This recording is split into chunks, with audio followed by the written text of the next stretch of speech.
आज आपण पाहताय MSRLM म्हणजेच महाराष्ट्र ग्रामीण उद्योग जे महिलांचं आमचं केदार आहे, जे केंद्र सरकारने युपीए गव्हर्नमेंट असताना काँग्रेस राष्ट्रवादी आणि मित्र पक्षाची सत्ता असताना हा विभाग सुरू केलेला आहे। कारण काय आहे की महाराष्ट्रातील ग्रामीण भागातील महिलांचं सक्षमीकरण करणं, त्यांचे हात बळकट करणं, त्यांच्या हाताला उद्योग देणं।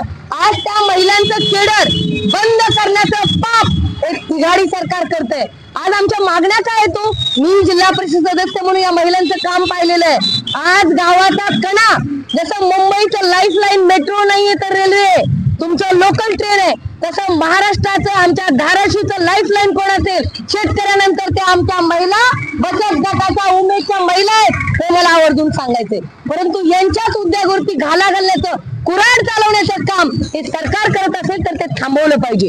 या महिलांच्या मागण्या आहेत, कंत्राटी जे इथले सगळे काम करणारे एम्प्लॉईज आहेत त्यांच्या मागण्या अशा आहेत की आमचं वेतन वाढ करा। का करू नये हो? आज तुम्ही नाही त्या गोष्टीचे भाव गगनाला वाढवलेले आहेत, सामान्य माणसाचं जीवन असह्य केलंय। मग काम करणाऱ्या माणसांनी कष्ट करून तुम्हाला 2 रुपये द्यायला नको वाटतात आणि खोटी लाडकी बहीण योजना राबवता तुम्ही आणि लोकांची दिशाभूल करता, या लोकांचे पैसे त्यांच्याकडे वळवता।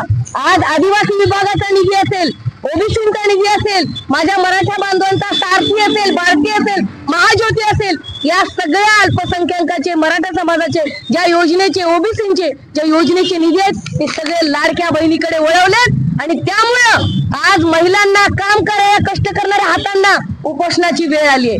माझा पूर्णपणे उमेदच्या या महिलांना पाठिंबा आणि मी ऑन रेकॉर्ड सांगते, आमचं सरकार आल्यावर 100% मागण्या आम्ही मान्य करू, हे ऑन रेकॉर्ड मी माध्यमांना बोलते।